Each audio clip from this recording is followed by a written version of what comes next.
नमस्कार, मैं तमन्ना। आप देख रहे हैं द संकेत लाइव। राजनीति में कुछ भी अकारण या अनायास नहीं होता।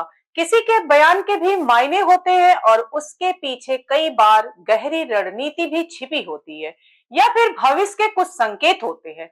महाराष्ट्र की पवार फैमिली के बीच 1 साल से ज्यादा वक्त तक चली बार के बाद अब सुलह को लेकर आ रहे बयानों के भी संकेत ही निकाले जा रहे हैं। डिप्टी सीएम अजीत पवार की मां ने पहले एकता की बात कही और कहा कि वह चाहती हैं कि उनके बेटे और शरद पवार अब साथ मिलकर राजनीति करें। फिर बारी अजीत खेमे के ही प्रफुल्ल पटेल की थी, जिन्होंने शरद पवार को लेकर यहां तक कह दिया कि वह तो हमारे लिए देवता जैसे हैं। उन्होंने कहा कि हम राजनीतिक मतभेदों के चलते अलग हुए, लेकिन हमारे दिलों में शरद पवार के लिए उतना ही सम्मान है जो पहले था। एक तरफ अजीत पवार की मां आशा ताई का बयान और फिर प्रफुल्ल पटेल की ओर से शरद पवार को देवता बताया जाना अनायास नहीं है। इसके मायने हैं जो निकाले जा रहे हैं। आपले सगळे वाद संपू दे देवाला सांगितलं पांडुरंगाला दाराच्या मागची सगळी जाऊ दे।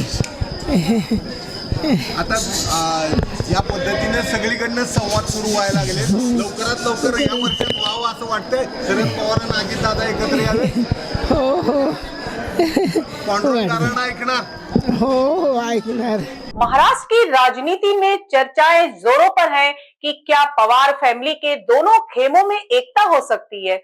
दरअसल इसकी शुरुआत अजीत पवार खेमे से नहीं बल्कि शरद पवार गुट से ही हुई थी। बीते साल 14 दिसंबर को शरद पवार की पार्टी के विधायक और रिश्ते में उनके पोते रोहित पवार की मां सुनंदा का बयान आया था। सुनंदा पवार का कहना था कि यह जरूरी है कि अजीत पवार और शरद पवार एक हो जाए और राज्य और परिवार के लिए यह अच्छी बात होगी। इस तरह शरद पवार खेमे से ही एकता की पहल की गई थी, जिसे अजीत पवार गुट ने भी मजबूती से उठाया है। महाराष्ट्र और एनसीपी की राजनीति को समझने वाले मानते हैं कि इन बयानों के पीछे अंदर खाने पक रही खिचड़ी है।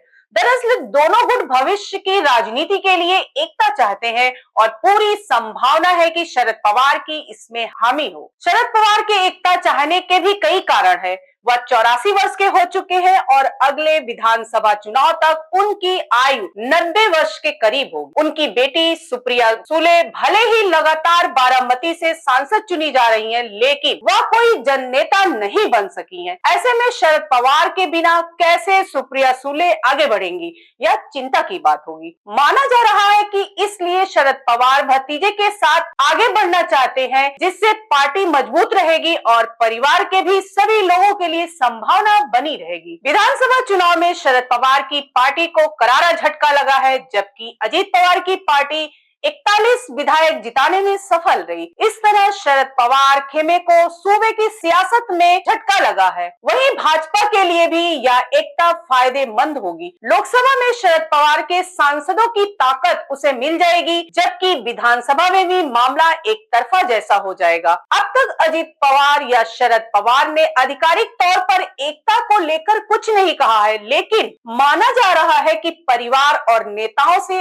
ऐसे बयान दिलाकर पहले माहौल बनाया जा रहा है। इसके बाद कभी भी उचित मौका देखकर साथ आने की पहल हो सकती है। आज के लिए बस इतना ही।